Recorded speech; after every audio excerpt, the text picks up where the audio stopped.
Solana was, and I knew where Solana had the capabilities of going. I knew who was invested in it, meaning a bunch of venture capitalists and angel investors and stuff like that. I was like, the technology is the truth. You know what I mean? Nothing fundamentally has changed about Solana other than y'all are afraid of what FTX exposure was with their research, their investment arm, Alameda Research. I was like, shit, I'm buying that because I had a true conviction of what it was. I did the research, so you wasn't going to be able to tell me anything different. Now, could have gone wrong? Yes, but that's what investing is. You are actually investing in something that you have a high conviction on. I believe that this thing right here can do this, and I'm going to put my money in it because of that. If you're just doing it because somebody just told you to invest because they are in it, or you saw it in their portfolio, then when the shit starts tanking or things get tangled up or whatever, I'm getting out of here, because you didn't actually do the research. You don't know why they are in it, why they're going to continue to hold it. Just like when Gala got in trouble, meaning they started arguing. The founders of Gala, you know what I'm saying? It was like somebody stole some money or something like that, and they was arguing, they suing each other and shit. Like, people like, I'm selling my Gala, whatever. I was like, shit. I own Gala nodes, and I own hundreds of thousands of Gala. I was like, I'm not selling my Gala. I'll ride that shit down to the bottom before it just is what it is. Because my crypto portfolio is balanced and well diversified, I'm willing to take a L, meaning I would ride Gala down and see it go to zero, and it wouldn't even affect me because it represents a fraction of my portfolio because I'm too balanced and diversified when it comes to gaming and metaverse and all of that other stuff, right? So I was like, I'll let it go to zero before I do that. So that was me, because I was like, Gala has Gala nodes, Gala games, Gala music, and Gala films. They're decentralizing music, movies, and they are in gaming. Why in the world would I leave a project that is doing those things? Decentralizing music and game and a movie? No! So I held my Gala. I was like, I ain't gonna do it. Y'all sell y'all if y'all want to, whatever. And now you see Gala starting to wake back up, because we're going into the height of a bull market here. And so Gala's like, y'all didn't believe in me, shaking it off. And now we're looking at those gains and we're like, that's right, Gala. Yeah, look what it did here in the last 30 days. Gala. It's like, I'm shaking it off. I did 125% in the last 30 days. Wait till you see what I do in the height of the bull market. I'm just getting warmed up on y'all. You know what I mean? That right there for me was like, you know what I'm saying? Like, I appreciate that, Gala. You know what I'm saying? Let me know that you still in this with me, bro. All right, we got Renvir Gill here asking about Beam. Beam is a big player in gaming. I mean, it's a big boy. You know what I mean? This is not some little bit. Let's go here and let's look at Beam real quick, and so you can see for yourself. Now, Beam hasn't moved a whole lot right now. What has it done in the last week? 30%. Last month, 30%. 10% today, 30% last 7 days, last month, the last 30 days, 24, basically 25% or whatever.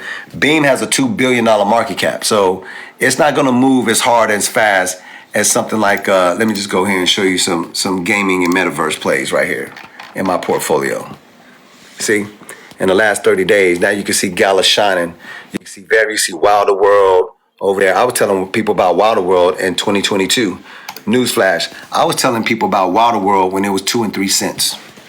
I'm gonna pull that up for you and show you that in a minute. Some of y'all gonna be like, man, stop playing. You ain't telling nobody about that. So these things have smaller market caps, right? So you start looking at Sandbox with 1.63 billion. It takes more money coming into the market to push something that has $1 billion market cap up. But these smaller things, 75%, what is this at 75%? I mean, the market cap is 572 million. Echelon Prime. You feel what I'm saying? You start looking at these things that's going crazy. It's like, the Pexel's over here for 40%. I mean, the market cap is $600 million. That's not very big. It's a low cap gem there.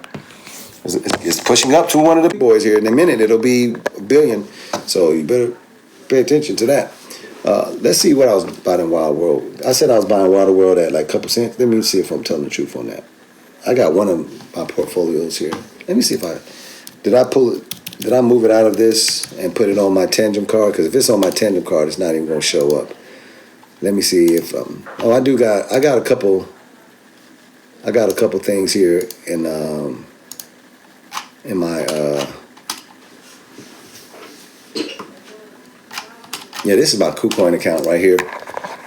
But this is your idea though. Just so you know, I'm logged in. Calvin Hill Premium log out. No, so you see here transactions, Wilder World, and if I slide down here, open book with my audience, you can see in my KuCoin account I was picking some up on 2022. This is the bear market, so I started DCAing in 42, got some at 44, got some at 24 cents here, 26 cents, 20 cents, 22 cents, 22 cents. And if you want to know how that worked out for me, the gains is okay right here. You can see the gains. You see gains right here, 1,600, 2,600, 4,300, 43. Okay, I got you, Cal. Yeah. So it's starting to heat up. 4,000 profit, 4,000 profit, 4,000. You get the idea. So at this particular point, it's trading for 75 cents. So it's just warming up. This thing right here is going to do dollars. If you look at the old all-time high, most of y'all don't know how to do that. So if I go ahead and type in WILD, Wilder World here, the all-time high is $7.79. So let's do some quick math. Let's not even play games. If I was buying Wilder World here at roughly about 20 cents, okay, and this is the all-time high right here, $7.79. Let's do some quick math here. $7.79 divided by 20 cents. That's almost a 40x, ain't it?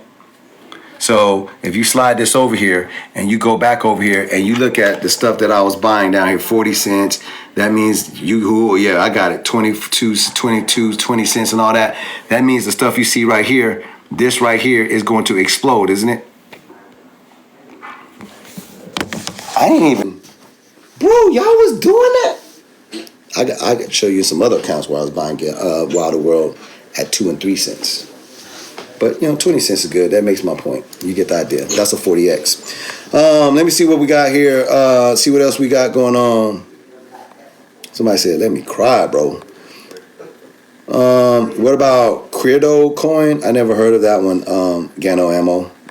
Is that you? Gano Ammo. Let me talk to this person real quick because what I'm saying. I got some rifles or whatever. What is Gano Ammo? Because when you was creating that, did you mean to make that N and M? Let me see. On the keyboard, the M is next to the N. So I know about Gamo Ammo. Like I got some Gamo rifles. I'm saying? You know what I'm talking about too. I got the 22, and I got the one that does I think it moves about 1,400 feet per second. I got the 22s, and I got the smaller joints too, the 7s, and it moves about 1,400 feet per second. And some of the Gamo rifle, the ammo that I put inside of it, when I shoot it moves so fast it breaks the sound barrier, literally. That's how fast it moves out of my Gamo rifle. So when I saw the N right there, I was just wondering if you made a mistake and didn't hit the M next to it.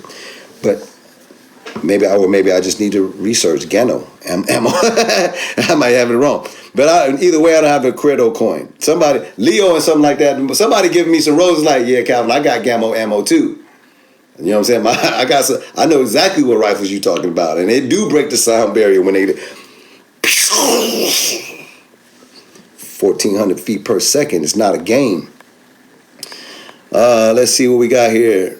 $22 Solana here. Somebody was buying Solana at $22. That's what's up. Somebody got here at the top. Will you sell all alts and hold USDC or BTC until the next bar? There will be a combination of both, David Robertson. My brother David is asking me, hey, at the top of the bull cycle, will you sell all of your altcoins and hold USDC, which is the stable coin, which is the digital dollar for the most part? Meaning because David, I got to explain it to people. I'm answering your question, but I got to make it sure because there's some new people that don't even know what USDC is. USDC is a stable coin. Okay, it is not risk on in the market. It doesn't move up and down with the market. It is tied to the dollar. So if you got profits, let's say you take $2,000 profits and you put it into USDC, it stays $2,000. It's just the digital version of a dollar on the blockchain. So that's called a stable coin. There's two stable coins. There's USDC, there's USDT. That's Tether. Tether is mostly trading, does most of the trading pairs out there. There are some USDC trading pairs, but Tether pretty much runs the game with trading pairs. Both of those are stable coins. So he's asking, at the top, will you sell your altcoins? And I will sell majority of my altcoins. That is for sure. All right. I will only leave 5 to 10% in the market because, some of these will go on to a next bull cycle of 2029, and I will see even extraordinary gains. But I will take majority of my gains out because altcoins drop 80 to 90% in the bear market, and I don't want to be sitting on unrealized losses. I want to realize my profits, and it's coming out of the market for sure. So when I take those profits, I will turn some of the profits into the US dollar. Even though I don't like it and I don't want to, this is still the world reserve currency, and most people are still out here doing business with US dollar. So I am going to need some of this to make some moves for diversifying my portfolio, buying some real estate, you know what I mean? It's, moving over some stock and stuff like that or whatever, because I don't want to sell any crypto and I don't want to put any crypto on Robinhood to sell it for. So I will turn it into US dollar and I'll buy some stocks on Robinhood. I'll buy some real estate for sure. So some of it is going into fiat currency, right? Some of it is going to go into USDC because I want to hold USDC on Coinbase. There's two ways to hold it, and some people don't know this, but when you have a significant amount of money, you don't have to just hold your crypto, because you said, Calvin, I thought you said don't hold no crypto and put it on the ledger. I did say that. For the majority of people, you need to do that. But for some of us, there is what is called the Coinbase Vault. And you can actually hold money like in USDC in a vault, and Coinbase backs it in the whole 9 yards. So I will hold some of my crypto gains in USDC for that sweet 4% APY in USDC versus putting it in a savings account for 0.01%. No, I'd rather get 4 and 5%, which is 400. You get the idea. Okay, Calvin, there you go. There you go. Do that. So I will do that for sure, right? And then, of course, some of it, I will hold it into Bitcoin. I will move some of it into Bitcoin.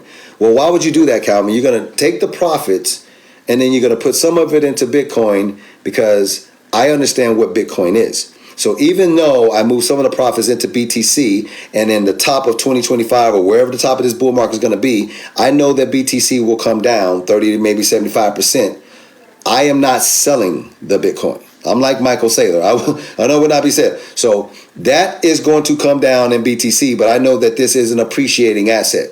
So I am covered on all grounds. I have stocks from profits. I have USDC that's earning me 4 or 5% APY. I have some joints that I've moved into fiat currency for real estate, and I am 100% going to keep some in Bitcoin so that I can take advantage of this appreciating asset. Yes, I am okay experiencing an unrealized loss in the bear market because I'm not actually selling the Bitcoin. Bitcoin goes and does 250,000 or whatever. It's all good for me. If I took my profits and I bought Bitcoin and I moved some of it over as Bitcoin starts getting ready to start pulling down and we're at 100,000, 150 or whatever, I know it's going up from there.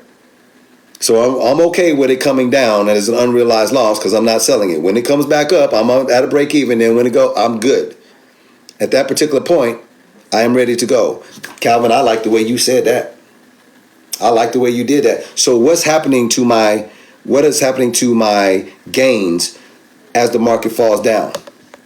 Okay, and we go into a bear market. What's happening with my gains? Real estate is going. That's an appreciating asset. So the real estate market does not go off of a crypto market.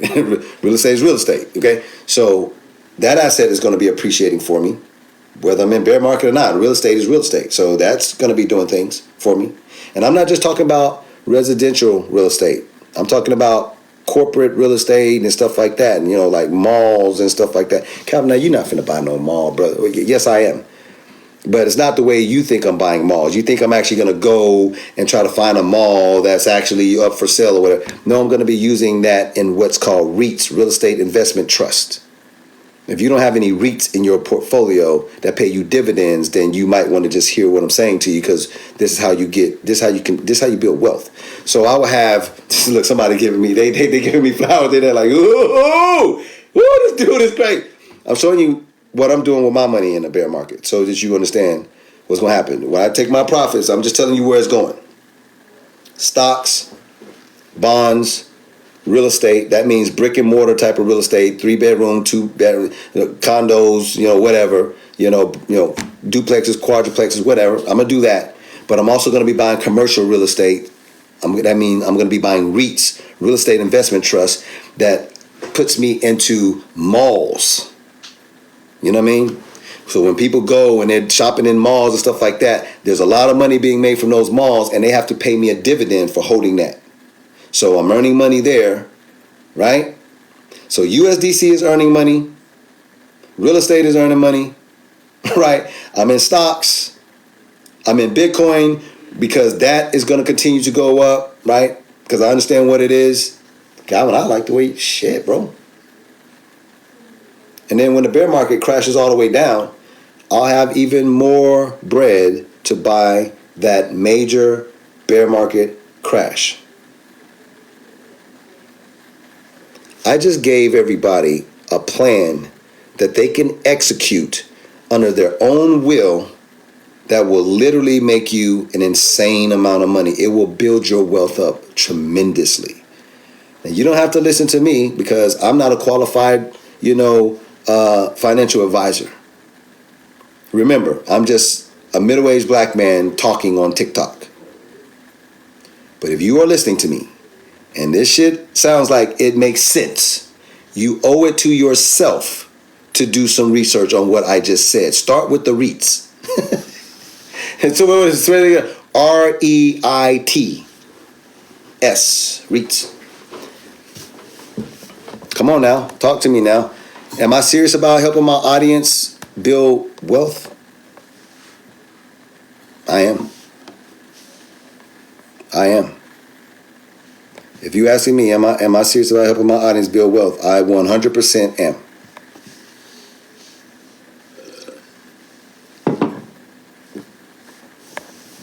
Let's see what else we got here. Hey, was that good? But let me double down on that real quick, because I see some people like that. What is it? What's the acronym? Watch this.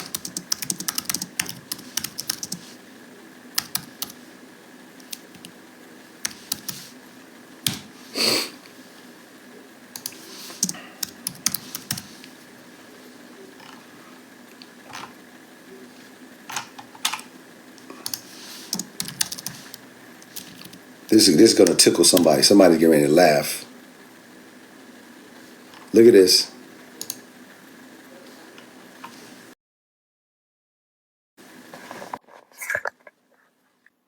I'm flipping my camera around real quick. Check it out. Go to Google and do this for yourself. Who is the largest REITs-owned malls? Look.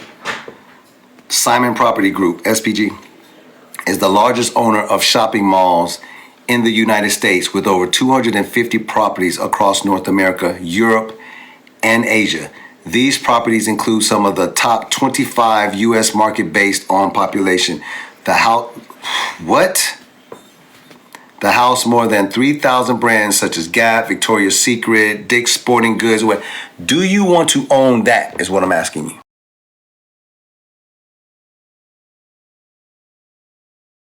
Touch my audience right here. This is where I touch you right here. Notice I'm not all the way over here. I'm kind of in the middle, because your heart is in the center of your chest. You think it's over here, but it's not. Go look at your diaphragm again. It's here. Let me touch you here for a second. How many people on here have kids that play sports? Do you know about Dick's Sporting Goods? How many people understand who Victoria's Secret is? This is just giving you some examples, or Gap and stuff like that. You want to know why I get excited for the fourth quarter of every year? It's not because of tax harvested losses that I can qualify. It's not that. I don't get excited because it's Thanksgiving, it's Christmas, it's Halloween, it's your New Year. No, it's not because of that. It's not because we're closing the end of the year out, and it's because in the fourth quarter of every year, that is where majority of most people make their money, and it is because of retail, Black Friday, Cyber Monday, all of that shit. People go nuts spending money in the malls, in Victoria's Secrets, in the Gaps, in the sporting goods. People like me, who are real entrepreneurs and real investors, we cake off in the fourth quarter because we own REITs. I just gave you one, Simon Property Group. If you want to actually own some malls, I just gave you a way to do that. And by the way that you make money from owning that is because they make so much money. In order to avoid having to pay all them taxes, they have to share the profits with the people holding the REIT. It's called dividend. They have to pay you money so that they cannot. Hey, wait. So you just sit back, just get bread, bro? Yeah. I love malls. Sometimes I go and eat lunch in the malls around here in Atlanta, Mall of Georgia and all that, because I want to see how my money working. I sure do. I go in the mall, go right through the food court. They be asking you, do you want chicken? Can I get two? Okay, because I'm trying to get 2 chickens. Great. I can get 2 pieces of chicken that y'all handing out here? Because I understand that business model too. And I take 2 pieces of chicken from them.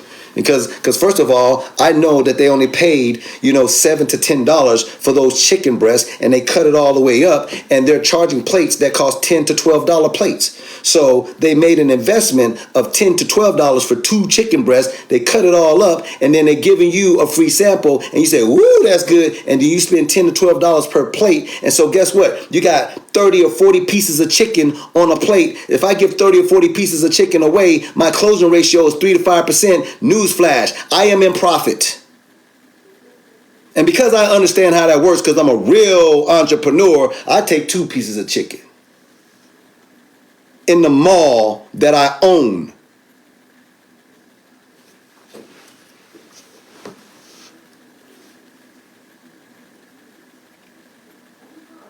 Is it anybody interested in becoming a real entrepreneur and a real investor on this live? I'm just having a conversation with y'all. You have somebody that is you. I'm like you. I'm in the community with you. Is it anybody interested in taking my intellectual property and utilizing it to build extreme amounts of wealth? We getting to it.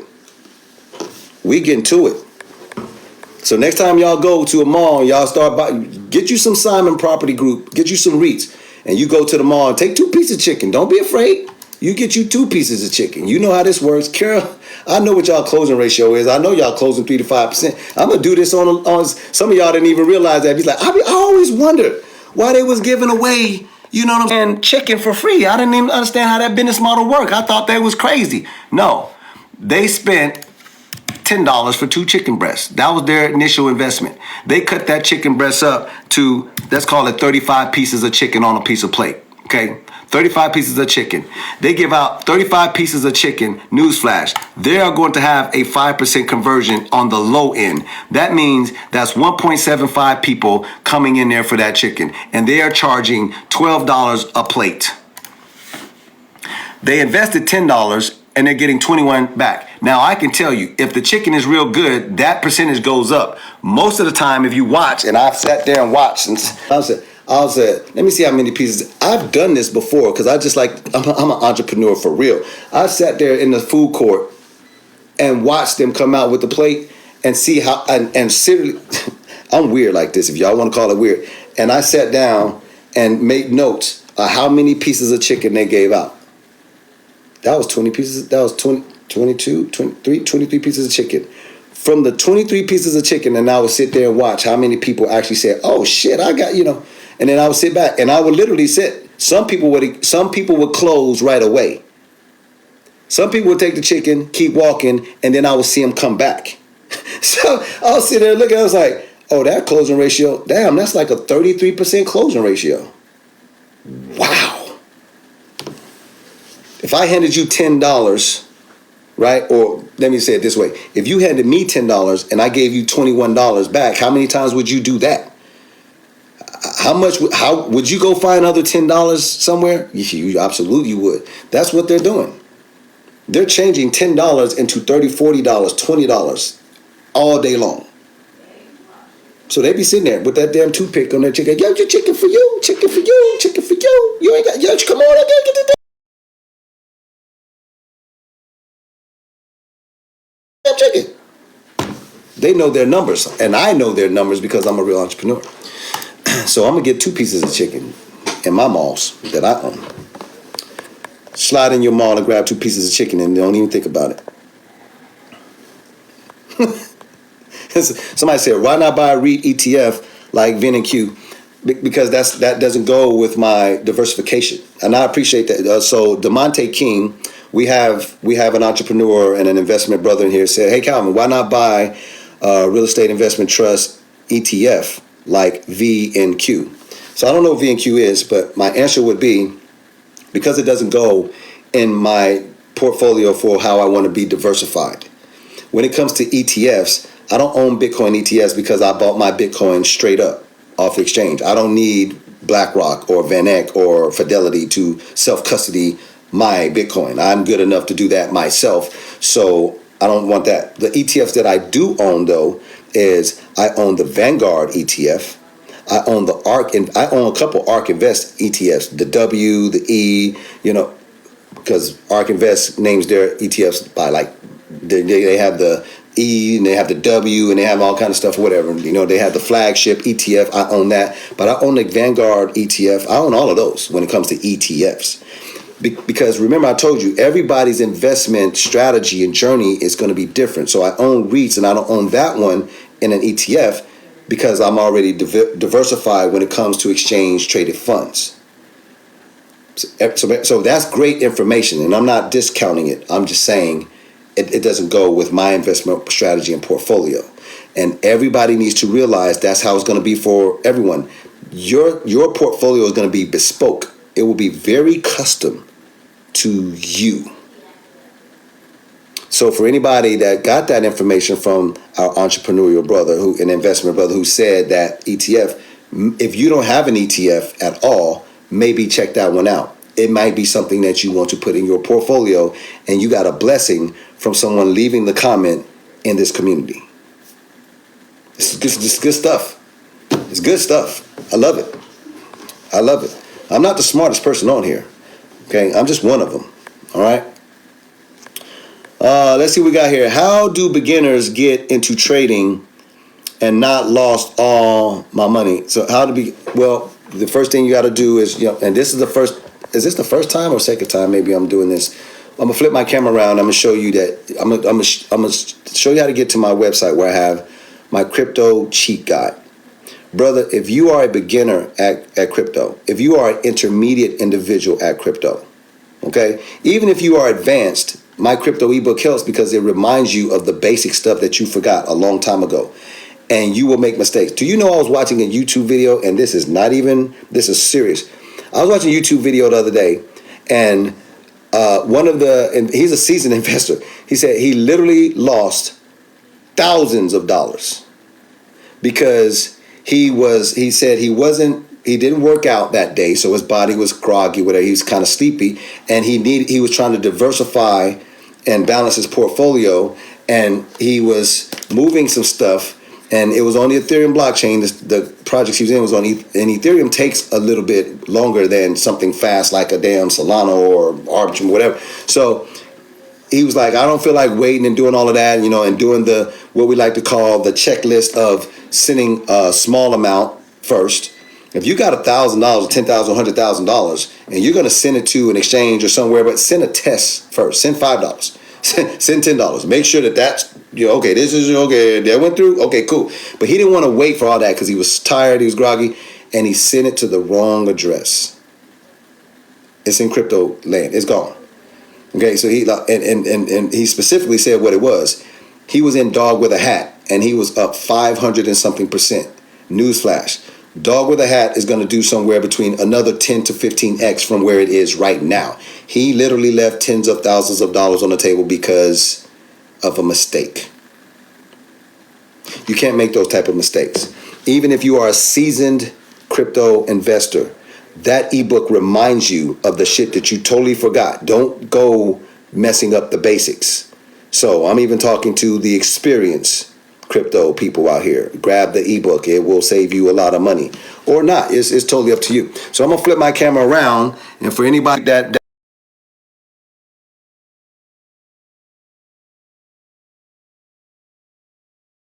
of publish.co.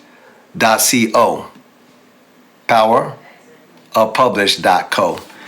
And if you go here, you can see available courses and ebooks, right? This is my crypto cheat guide. There's an audio version of it. People love this. They actually buy this with this digital version, so this could be professionally narrated while they go through it, and just because they don't want to read it for themselves, or they want to work out, or they commute or something like that. So you can buy this as a solo if you want to just solo book. 7 proven steps to 6-figure affiliate marketing, because you need more cash flow and liquidity if you actually really want to do crypto like a boss. At the end of the day, 108% of $100 is just $108. But if you had $1,000 or $10,000, now you're cooking. These things right here become serious gains. And so you need more cash flow and liquidity. That's all you need to do. That's what this is about. And so that's what you need to have in your portfolio, or in your hand, in your possession. There's the link, powerofpublish.co. All right? It's for beginners, it's for intermediate, and even for those who are seasoned. It just will remind you that you need to make sure that you got those bases locked up. All right, so it's about 10:48, and I'm going to end the live today. Calvin, you didn't go over you didn't go over the Bitcoin charts or whatever. This wasn't that type of live. I'll do that tomorrow. This live today was me really diving in here as just a community member, answering some of your questions, and seeing if I can share something that I have up here, some intellectual property, some alpha with you that can get you to a better place when it comes to investing in crypto, being a better entrepreneur, not making mistakes, not discounting stuff that you should do more research on. I showed y'all earlier live that I literally left probably $10 million on the table. Okay, and for those of you who are new that didn't see it, I knew about Bitcoin and stuff like that in 2017 and 2018, and I was only putting a little amount of money in there, and I was making hundreds of thousands of dollars. And someone literally exposed me to it. I literally showed them, you know what I mean, that where they actually told me about it, and the whole nine yards, it was a whole nightmare. And so I left about 10 million on the table. What can you do about that? You seriously? Yeah, Bitcoin was like $2,000. Cardano was trading for pennies. All right, Polygon Matic, Solana, all that stuff, they're trading for dollars. I left a lot. I left, when this is all said and done, I left 10 million plus on the table. It's not that I'm not gonna do 10 million and stuff like that now. Deck of Millionaire absolutely will. My audience knows that, but I'm just telling you that right there that can haunt you. And so I don't want that to happen to my audience. So take this serious. Crypto is not going anywhere, guys. It's on the new technology called the blockchain. Blockchain is here to stay. There will be several rails. There will be several different iterations of what happens on the blockchain. But sitting on that blockchain, you have to remember it is several different things. Crypto sits on top of the blockchain. Okay? I don't know if you know it or not, but there's $700 trillion floating around this world with about 8 billion people or so. Do you know that a percentage of that 700 trillion is coming into crypto? This is not going anywhere. 10 to 12 trillion in this cycle. In the next cycle, you'll be looking at $100 trillion coming into crypto.